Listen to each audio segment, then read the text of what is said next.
late afternoon or evening for yourself. I'm Debbie Matulowicz. I'm here in the marketing department at Sadlier, and I welcome you to today's presentation. As you can see on your screen, it's Best Practices for Rural Catechesis with Maria Cruz-Cordoba in Santa Fe, at the Archdiocese of Santa Fe. And I welcome all of you for joining us. Those who are new to us, welcome. And for those that have been with us on other webinar presentations, thanks again for coming back. We always appreciate having you here. Before we begin with introductions and get the presentation going, I'll quickly review some of the housekeeping details. Everyone is muted, so you don't have to worry about any background noises. The session is being recorded, and you'll receive a link to the recording later this week, as well as a different email which offers you a certificate of attendance. On your screen in the right-hand corner, lower right-hand side, you should see like a question or a chat box. If while Maria is presenting, you have questions or would like other points further developed, please type it in there, and at the end of the presentation, we'll go through the questions and hopefully answer. Alrighty, and so with that, I will begin the presentation.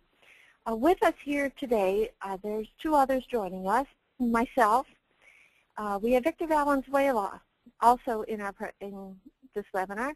Victor is our National Consultant for Bilingual Resources, and also we have our special guest. Our special guest, as I mentioned earlier, is Maria Cruz-Cordoba. She's currently serving as the Director for the Office of Religious Education for the Archdiocese of Santa Fe. Maria is co-chair of the Rural Catechesis Committee for the National Conference for Catechetical Leadership, as well as a representative council member for the Santa Fe province. At the end of our presentation, Maria will have a little bit more to say about these particular roles and the association. She teaches various formation and leadership workshops for catechists and parish catechetical leaders throughout the Archdiocese of Santa Fe. At the present, the territory which is covered is an area of 61,142 square miles. There are 91 parish seats and 216 active missions throughout this area. I'm in awe at it. I'm on the East Coast. I live in Jersey, and I work in Manhattan, and I can't imagine 61,000 square miles of space because that's quite a bit. Anyway, Maria is a former middle school religion teacher and has more than 6 years' experience as a parish catechetical leader, and has been working in the diocesan office since 2010. She holds her Bachelor of Science in Mass Communications from Florida International University and worked in the field of television news as an overnight writer for a local TV station and an associate producer for another in Miami. Her true calling began, however, when she became a catechist. And she discovered her love of catechesis when she became a catechist. Maria later went on to get a master's degree in pastoral ministries from St. Thomas University in Miami, Florida. But as you listen to Maria, I'm certain you're going to feel her understanding and her passion of her ministry. While we were planning for tonight's session, I got to know her a little bit better. I look forward to getting to know her a lot more. She has traits that are enviable. Aside from being extremely organized, always prompt in submitting information, following up to make sure you got the information that you submitted.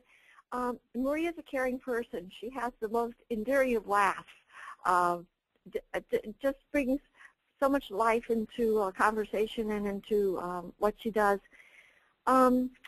She understands that her calling is a lot more than just catechizing, and with that, I think I've said more than enough in describing her. She's an amazing person, and I think I know you will feel it as we go through tonight. With this, I'm going to change the presenter to Victor, and Victor is going to lead us in prayer. Good evening, everybody, or good afternoon if you're on the West Coast. On your screen, you will see the prayer for the new evangelization. So if that's your spot, you could either join me by praying out loud or praying to yourself. But we begin our webinar today in the name of the Father, the Son, and the Holy Spirit. Amen. Victor, please show your screen. It should be Thank showing. You. Yeah. There we are. Lord, you called me at baptism to be your disciple and to continue your mission of spreading the good news of the Father's love. Help me to know you better, that I might tell others about you. Help me to be courageous in witnessing to you, that others may see in me the joy of discipleship. Bless those who have taught me about you and those who teach me still. Bless those who may come to know you through my words and my actions. Send your Holy Spirit to inspire all Catholics to grow in faith and hope and love, that we might be the sign and promise of your kingdom. Mary, star of evangelization, be with us. Amen. In the name of the Father, Son, and the Holy Spirit, amen. And now I'll turn it back over to Debbie, who will turn it over to Maria.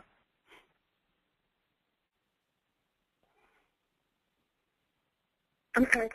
Maria, you should be able to show your screen. Do you see it? Not yet. Let me see. There. Oh, we've got it. Thank you.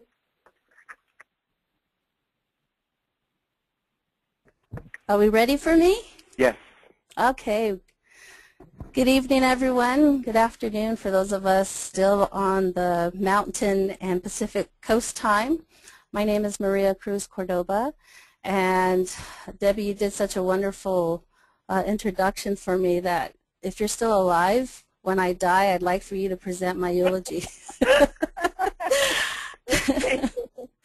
So for those of you who are listening, you're probably already doing rural catechesis, or if you're listening for the first time wondering what is rural catechesis, this is a definition that the Rural Catechesis Committee and I came up with. And rural catechesis, we believe, is catechizing those who live in rural, remote, and outlying areas by providing formation and resources, leadership development, and opportunities for spiritual growth. But we also know that when those of us who work in rural areas, there's a lot of challenges that we face that maybe those who live in urban areas do not realize or had no idea that this is what we go through living in a rural area. And so I have listed the 6 points of challenges that we face when we're living in a rural area. And the first one is distance. I cannot tell you how far some of our people have to travel to get from their homes to the nearby parish. And sometimes it is a day of planning what we're going to do, because the distance between the home and the parish is probably anywhere between 40 miles or more. So distance is a consideration when catechetical leaders are planning for religious education during the school year, is to keep in mind how far are the people having to travel to get to the things that we are providing within this parish community. At the same time, at an archdiocesan level, we also have to think about at what time is reasonable to begin an event so that people have enough time to travel to where the event is being held. So distance is something that a lot of our rural people have to think, we have to take into account. At the same time, transportation, it's not just a working vehicle, but it's also the cost of gas living in a rural area is much higher than what we pay in a urban area. For example, I live in Rio Rancho, which is a suburb next to Albuquerque, and we pay right now about $3.29 a gallon for gas. And this past weekend I had a retreat in a small village called Magdalena, which is 26 miles south of Socorro, which is about 90 miles from Albuquerque south. And gas in Socorro was $3.42, whereas in Magdalena, which is 30 miles further south of Socorro, was $3.60. So you could see the disparity between paying $3.30 in a city versus a smaller town. So that is what we also have to take into consideration when we're planning, is the money that is going to be spent just in trying to provide the service. So when parents or families or parishioners are planning to travel, they also have to take into consideration, do we have enough money for gas this week to do the things that we have to do, plus go to church, plus go to religious education, plus go to adult faith formation. So cost is something to take into consideration for transportation, as well as a good working vehicle. The limited resources that we're talking about here is not every area has the technology that we become accustomed to living in a big city. In a smaller rural village, again, there might not be Wi-Fi. It could be still downloading, not downloading, but doing the phone line, dialing up to get the internet, or if they don't have internet capability in their home because it's not a service there, then they would have to travel to a nearby library to be able to access the internet. And the same thing with materials. Not all parishes, not all places can just go to the neighborhood Walmart or Target to get the materials that are needed, even food or milk for their home, because, again, it's not just down the street around the corner. This is some place where they have to get in their car and travel 30, 40, 60 miles to get to the nearest Walmart, Superstore, whatever that's out there, to be able to do their own shopping. Let me see what this is. Okay, so those are the limited resources that rural areas face as a challenge, as well as human resources. Again, there's no money a lot of the times in these parishes to budget for a staff.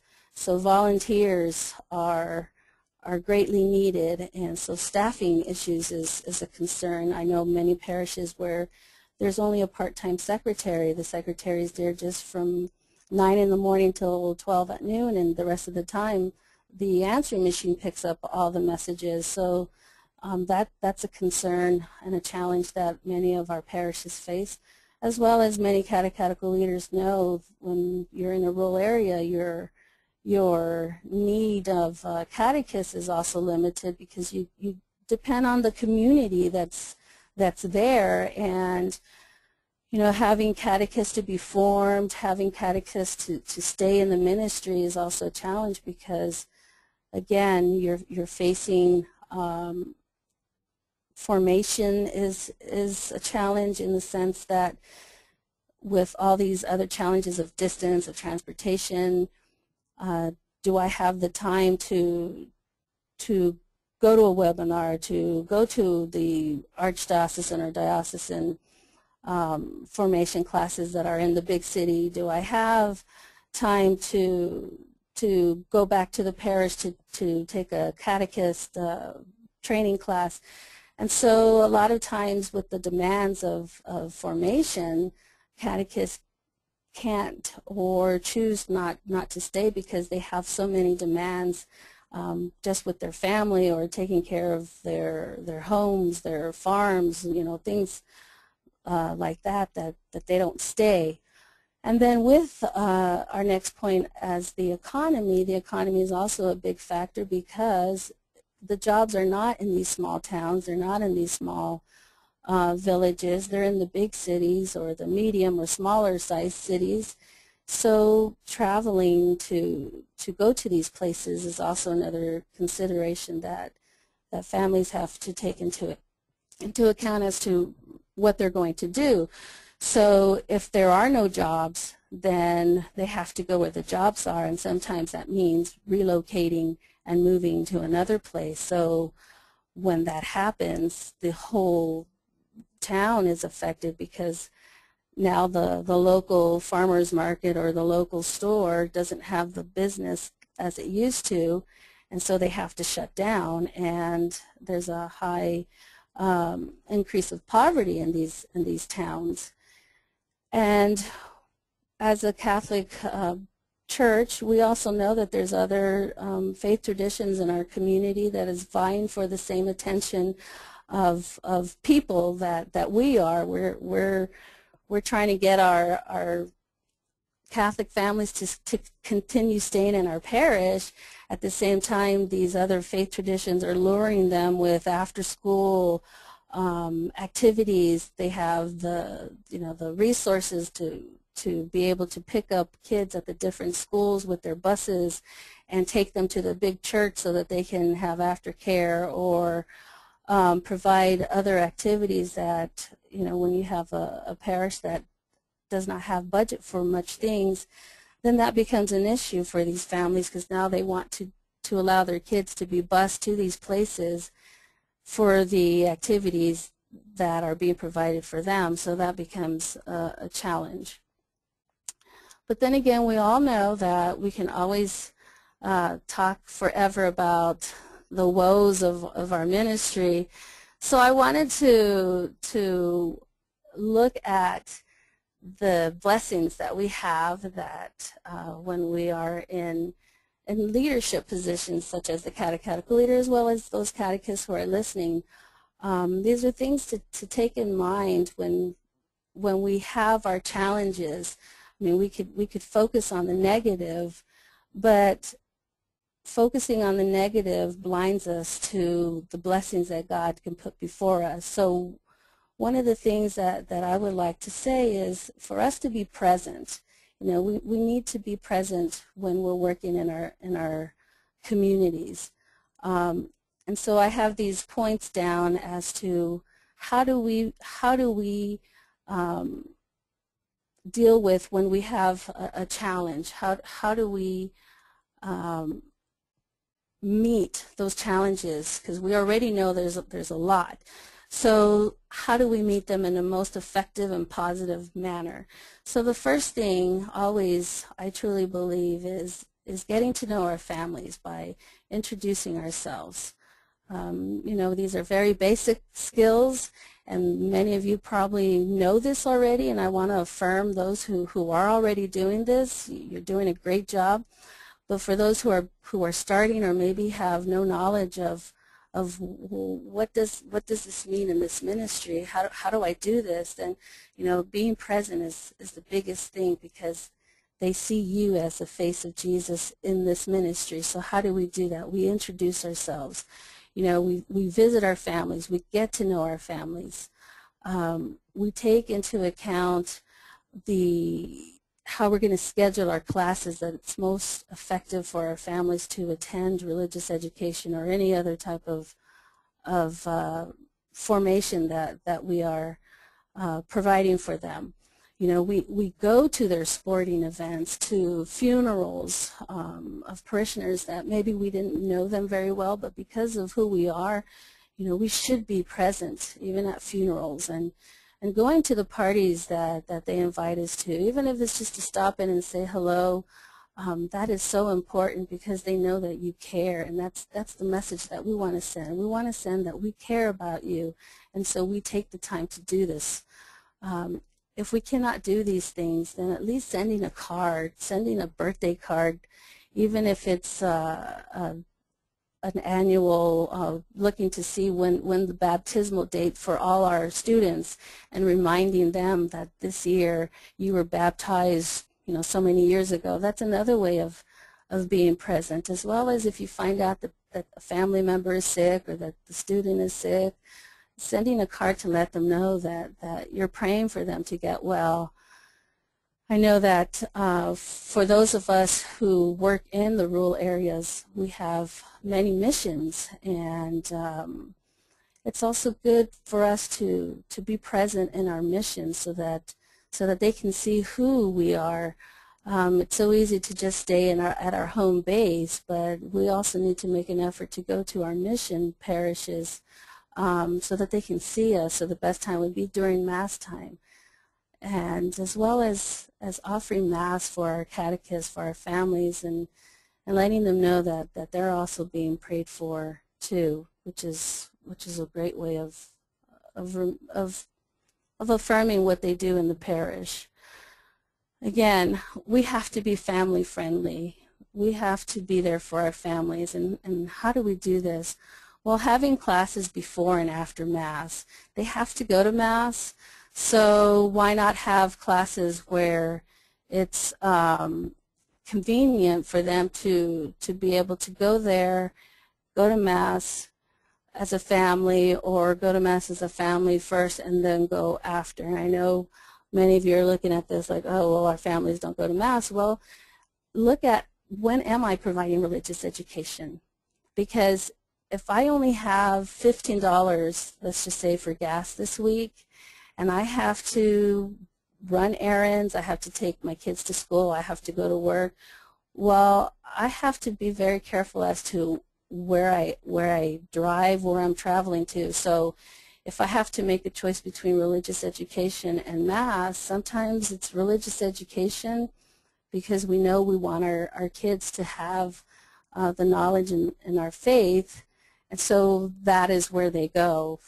They take them to religious education. Even though we know that Mass is more important, we need to center our classes around our Mass times. That way the parents don't feel like they need to compete with other things that they have to do during the week. As well as working around the sports and the school activities, which is also an important thing to look at when we're planning our calendars for the year, knowing, well, what days of the week are games usually played, what activities are kids going to during the year. We always know when homecoming is, when prom, spring break, Christmas break, all these things should be already planned out in the calendar so that when we plan our calendar with the school calendar, we make it much easier for our families to be able to do both, not either or. At the same time, look at the city school schedule. Sometimes we have kids going to different school districts. So we want to make sure that we look at what the schedule is for our kids in the school district, and as well as following the school delay or closure of where the kids are going to school. For example, if you have it on a day where the school announces that they're being closed because of bad weather, then it would be automatic that the parents know that if class is canceled today, so is religious education. And that way it's a common ground for the school and the parish. And then, of course, most important is to follow up with our families. If we see that a child isn't going to religious education, instead of assuming that they're just not coming back, we should call and we should find out what's going on, so that we can see if we need to help them. For example, if we find that a student has been absent, let's say more than two sessions at a time, then we call them and we say, how are you? I'm calling from the parish. I'm concerned that your child hasn't been coming. Is everything okay? And again, it sends a message that we care. We care about our parish families. We care about you. And that way we might find out that maybe someone in the family is in the hospital, and we need to let Father know that they need to visit this person in the hospital and give anointing of the sick. Or again, I had a family one time tell me that they just didn't have money for gas. So I called another family to ask them if they were able to pick up the children on their way to religious education classes so that they can also attend classes. So never assume that they just don't want to come back. We should always follow up, because that shows that we care, you know, as a church. And so that sends a great message to them too. Another way to be family friendly is to provide a newsletter. I think it's very important that we keep up to date with our families, with letting them know what's going on in our parish, not just with the bulletin, but a separate newsletter. That way we can let them know that we're having these family events, we're doing these things in the different classes that your child is attending, so that they're aware. And it's a good way of keeping that communication open between the families and the catechist, as well as the catechetical leader. Another point that I have here is asking parents to assist in service projects, including retreats. Now, it's so important that the parents journey with their child in these activities that we have for them. You know, with a service project, how meaningful can it be for a parent and a child to bond over, you know, handing out food at a food kitchen or a soup kitchen, or providing a Thanksgiving box to the different families in the community. I mean, these are just a few examples, but asking parents to help out is another way of building a bond, not only between the parent and child, but with the people who also are a part of the ministry, to getting to know each other. Having a family mass is another way of being family friendly. You know, it's a way of families knowing that this mass is for the whole family, and getting everyone involved, getting the children to be, you know, helping the adults to be ushers, to be in the choir, to even lector, get that way, and that way the adults mentor the younger ones, and it also builds ministry for the kids to know that after confirmation, I want to be in this ministry, because they're already included in the family mass. As well as having a family night, you know, having events for families to go to at the parish.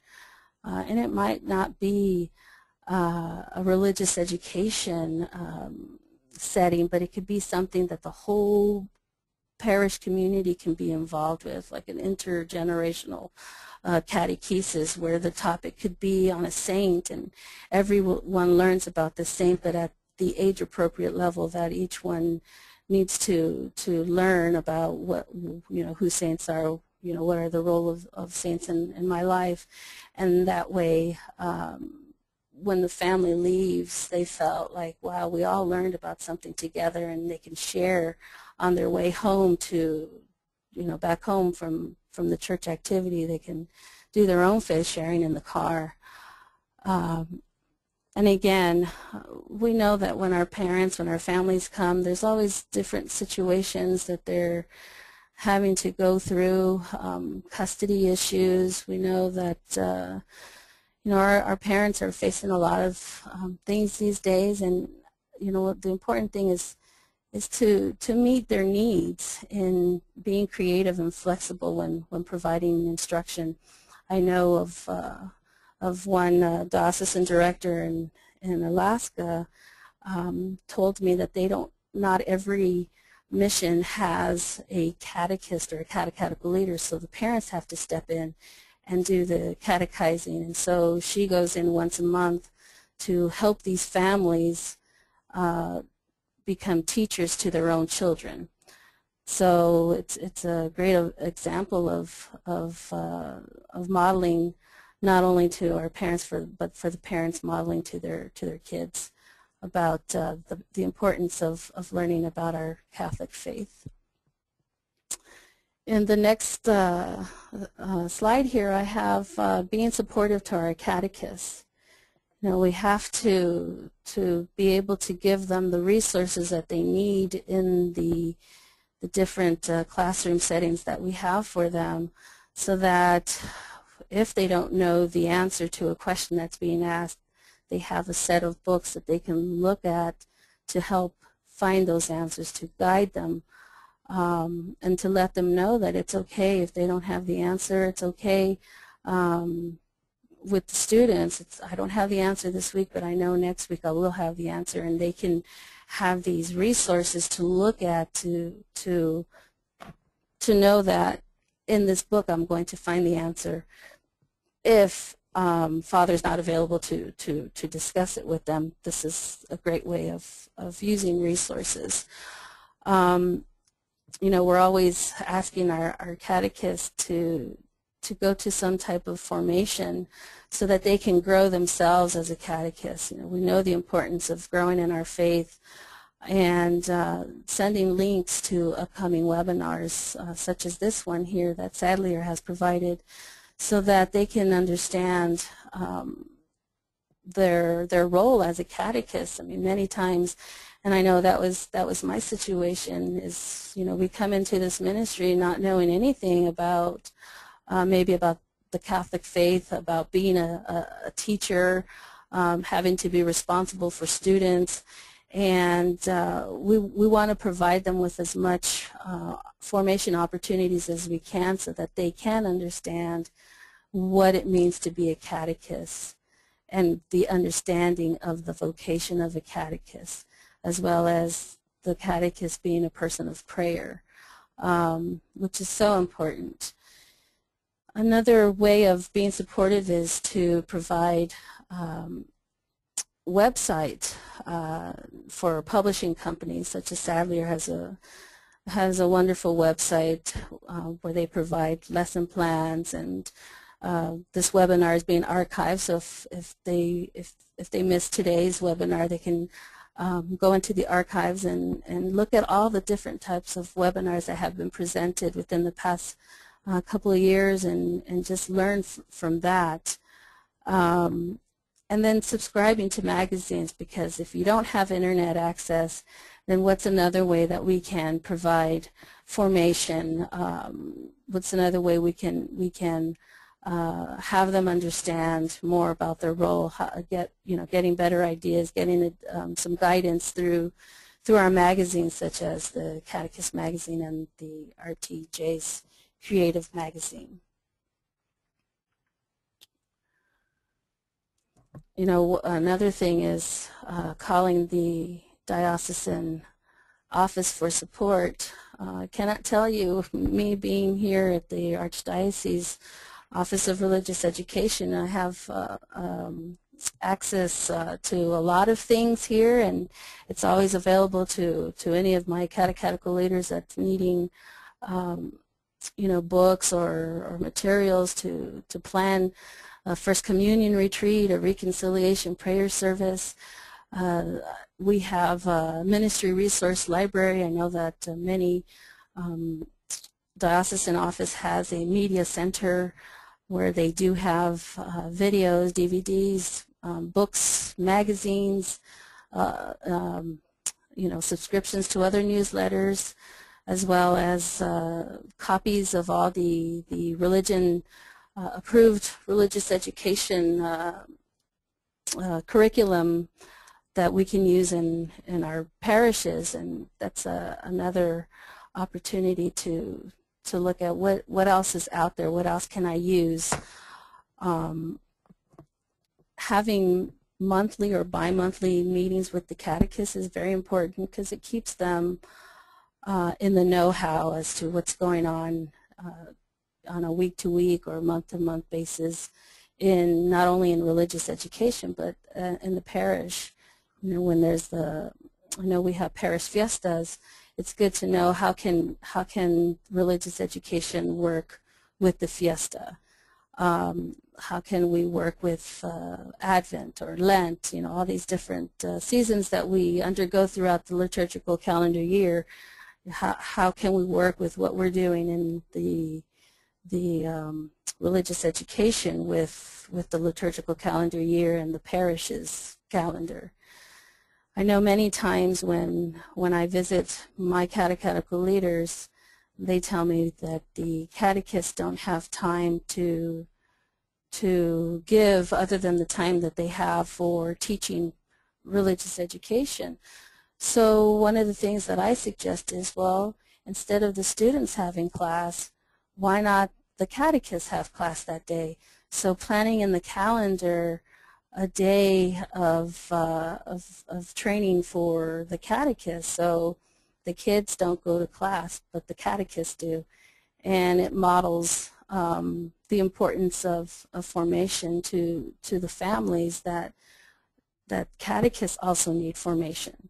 And so this is another way of working it into your calendar, is providing days for their formation.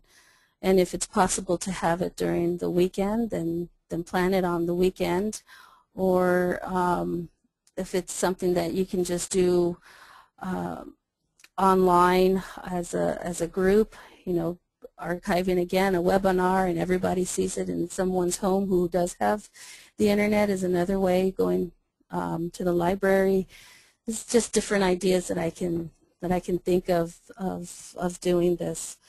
And we always know that for whatever reason we have catechists that just can't come back the following year, but I think that if we ask them, well, would you like to be on our substitute list? If I have a catechist that calls in sick or who can't teach, can we call you as a sub? And many times they will say yes, because they know that it's not a bigger commitment than just at that one time, and many are just looking for that.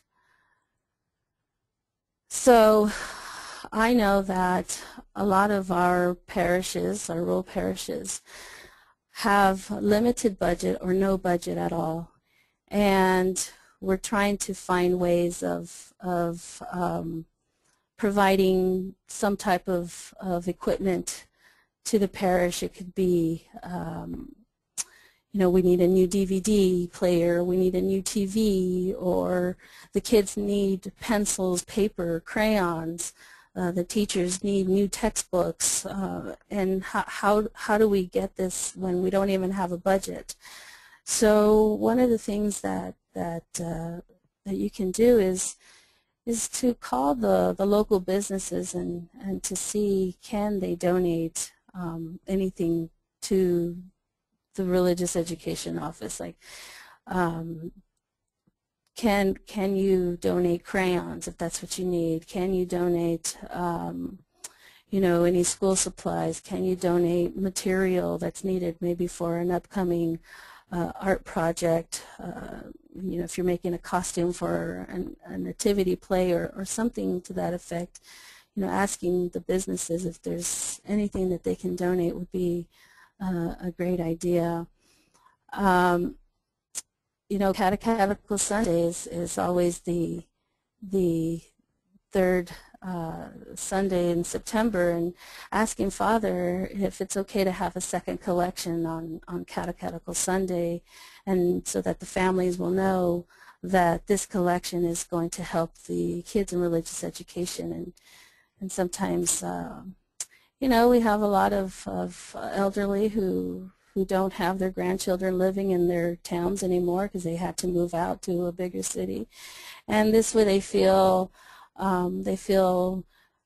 really great in knowing that they helped contribute to the kids in the religious education ministry and providing school supplies, and it's a great feeling for them to be included in this type of service for themselves.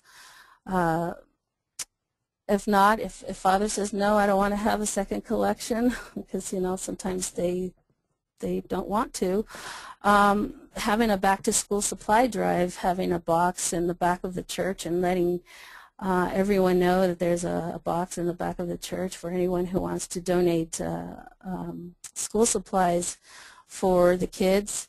You know, they have to go and buy school supplies anyway for their own kids for school, and just asking them to buy an extra pack of pencils or pens and just leaving it in the back, and that's another way of asking for supplies. We have a lot of organizations, foundations that we can apply for grants that will assist us. I know of a parish here that they applied for a grant to be able to provide the student books as well as the teacher's guide for the religious education program, so that they didn't have to charge parents every year for books. So these are the set of books that stay in the parish. They do not go home. The kids do not write in them, so that they could be used every year until, of course, the books can't be used anymore because they're worn out. But you know, we have all these organizations that have money to give to us for the needs that we have, and you know, all they can say is no, but at least we tried, and that's the important thing, is knowing that we can ask, and if they say no, well, we move on.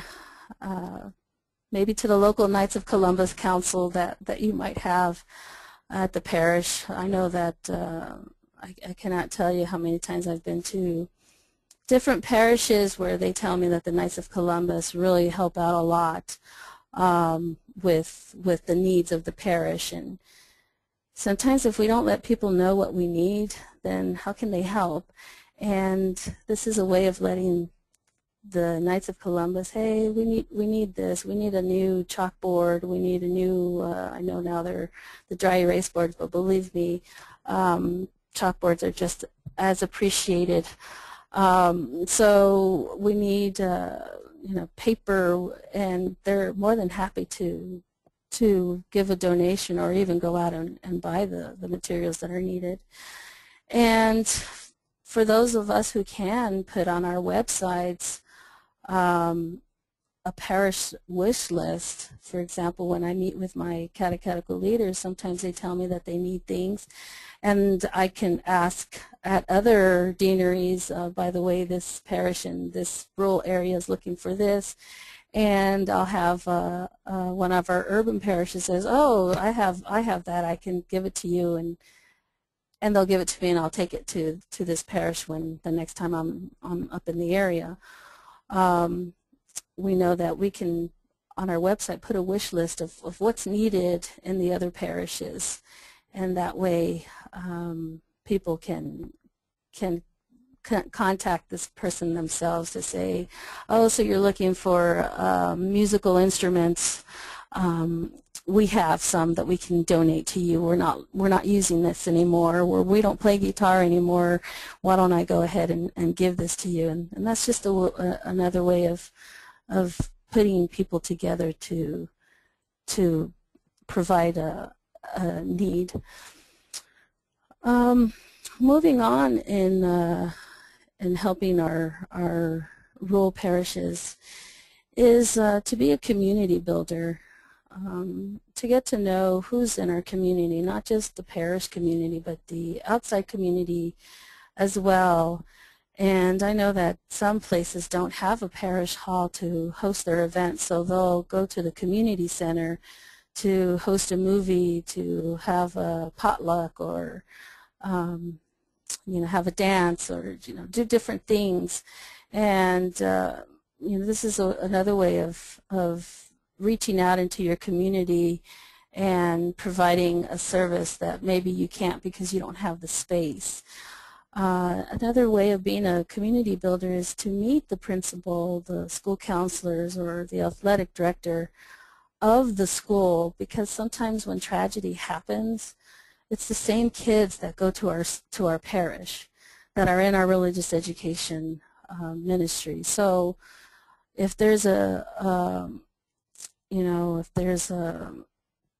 a death in the school, and that person could be related to someone who comes to our religious education classes. It could be a family friend. So most likely in a small town, everyone knows everyone.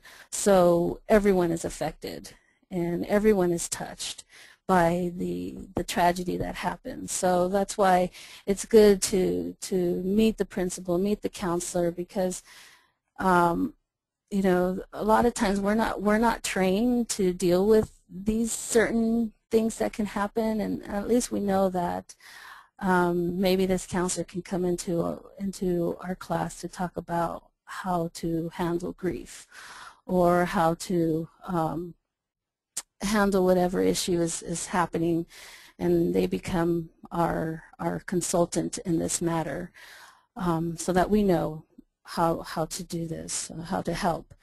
And I put down the athletic director because I know many times games, sports conflict with our calendar, and this way we can say, hey coach, do you have your calendar for your sports this year? Can I look at it so that I can make sure I don't have religious education scheduled for the kids on this night? And that way there's no competition between the school and the church. And the next point is, you know, again, don't see it as a challenge, but see this as an opportunity to collaborate with our other faith traditions by hosting things together. There's nothing that doesn't say we can't do this.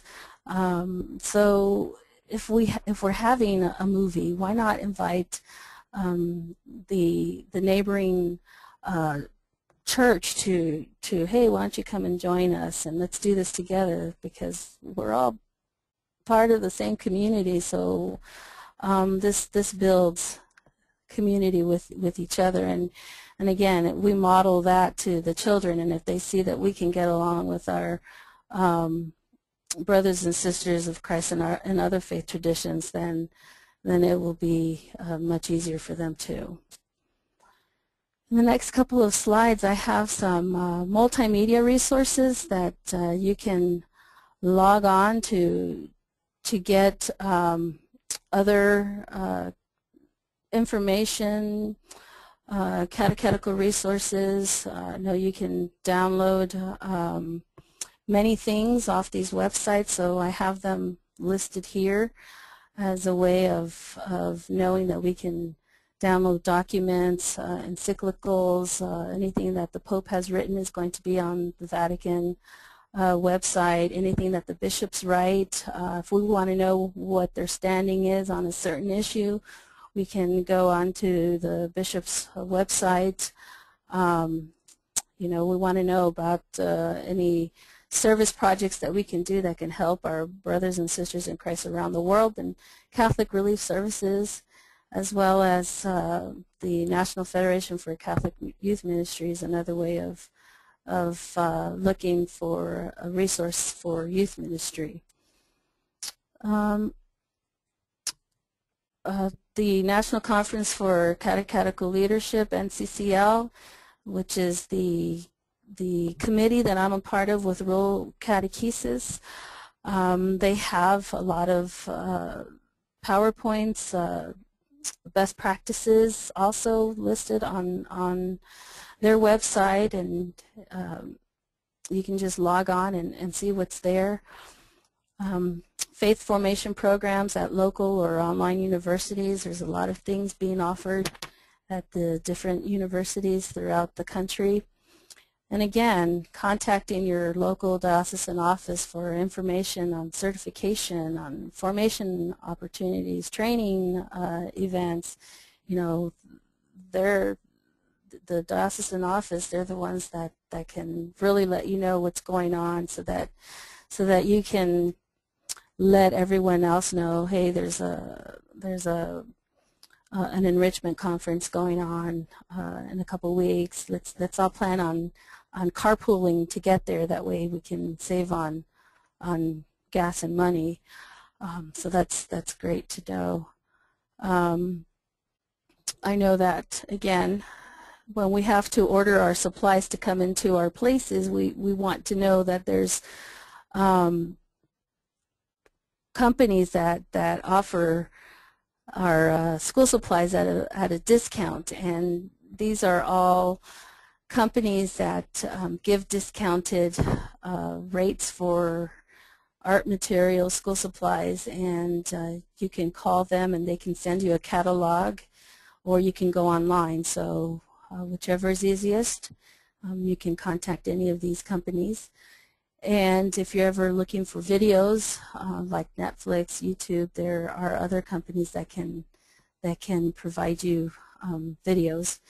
And Sadlier Religion, a publishing company that is sponsoring this, and as I mentioned before, all the webinars are archived, and they have a lot of other resources that you can log on to if you're looking for a prayer, if you're looking for ways of promoting the 6 tasks of catechesis. This is a great website that you can do that. The Archdiocesan Office, again, or Diocesan Office, depending on where you are, again, has a lot of resources. The radio, the newspaper you can use in your religious education classes, the media center library that I spoke about earlier. Every Catholic center, pastoral center, diocesan office has an archives office where they archive the history of the diocese, and you can do that as a research project with your kids to find out where, what did we look like in the early 1800s. If you've been around that long, like we've been here. I know one of the parishes I worked at is more than 300 years old, and our cathedral is more than 400. So we have many centuries that we can look at for history. And as well as other offices, just because we work in the Ministry of Religious Education doesn't mean we can't go to our social justice office to see what's going on in there and how, what their materials that we can use to talk about the Catholic social teaching, or the Office of Worship to see if we can do a class on understanding the Mass and the changes that we've had. So this is just again a snapshot of places that we can go to for resources. But what I would really like everyone to know that you're not in this ministry alone, and it's important to connect with other ministry leaders for faith sharing. It's so important to know that that other people are also struggling to find ways of doing things, or maybe they've been through what you've been through, and they can share with you how they handled whatever issue you're going through. And this is just a way of meeting and talking about our faith and knowing that we're not on this journey alone. And again, looking for a mentor. If this is your first year being a catechetical leader or a catechist or whatever ministry that you're in, it's good to find someone who can mentor you, who you can talk to about whatever challenges that you are going through. Maybe you have a child who's not behaving in class, and you're trying to find effective ways of disciplining in a Christ-like manner, and this person can say, well, have you tried this?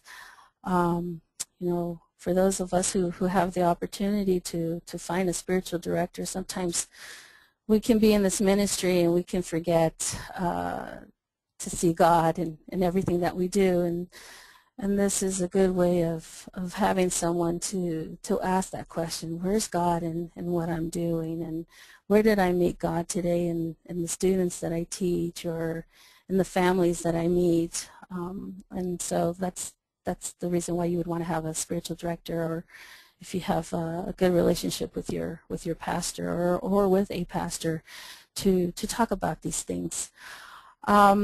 you know, I'm always open to listening to any of my catechetical leaders if they need some guidance, some direction in the ministry. I always welcome their phone calls. If they tell me I need to go and see them, I take that time out to see them, because that's important. Building relationships is very important. Attending your deanery meetings, I know in some dioceses it's called something else. I think Diocese of Las Cruces, it's vicariate. So depending on where you live, it's so important to attend these meetings so that you can get support from other people who are also going through the same things that you are. And then again, contacting the archdiocesan or diocesan director of your area for training and formation opportunities, as well as for spiritual growth and nurturing. So I think that is it. I'm going to be with my other co-chair, Mary Helen Yanez from the Diocese of Las Cruces. We're doing a rapid fire workshop at the NCCL conference this upcoming May 19th to the 22nd, and we'll be handing out a lot of materials, resources. So for those of you who can go, I hope to meet you in person, and I thank you so much for being able to attend tonight. Thank you so much for this great presentation. Before we get to any closures, we do have several questions. We have a couple minutes. I'm just going to ask two of them. One was a comment. Lori had mentioned that her parish, she's on the East Coast, her parish does special collections for, if I could read this correctly, let me read it right. For those, my local parish has a monthly religious education second collection that goes to a parish faith formation for kids and adults and Catholic schools in rural areas. How do you recommend to make the connection, Maria, like from like your area or other areas in rural catechesis that are in need, connecting to programs like Lori's, where they do these collections and want to help those in need? Right. What I would do is I would get in contact with the person at the diocesan level who meets with the rural parishes, and letting them know that they want to pair up with a rural parish and helping them. You know, to be the big sister, little sister type of relationship, so that they can know that this is the parish that this is our sister parish, and we're going to be helping them this year with their catechetical needs or whatever needs that this parish has, and that way this parish can do that wish list and send it to them, or the two leaders can meet and talk about how they're going to work together this year, and let that be the goal for the year, is to be the sister parish. But I would contact the diocesan office to find out who the director is, and from there let them know, and that way when they have their monthly meetings or their meetings, they can say this parish is looking for someone to help. Okay, and Lori just added the local United Way or Family Service Centers can also help if the diocese isn't able to be a resource. Thank you, Lori. Thank you, Lori. That's great to know. It's actually Lori Delhoff from the NCEA. Lori is the Executive Director of the MPCD within the NCEA. Okay, a question from Maria. How do you deal with Spanish-speaking families, very common in rural areas? Are English classes offered to help them be a part of parish life? What we do is I have someone in my office who helps the rural parishes with formation in Spanish.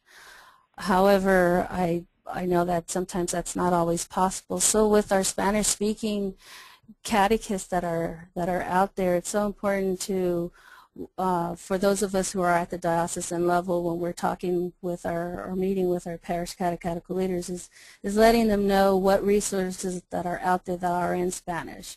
For example, we know resource is Victor for Sadlier, so I can always ask Victor, can you please come into our area and do a formation session in Spanish for my Spanish-speaking catechist.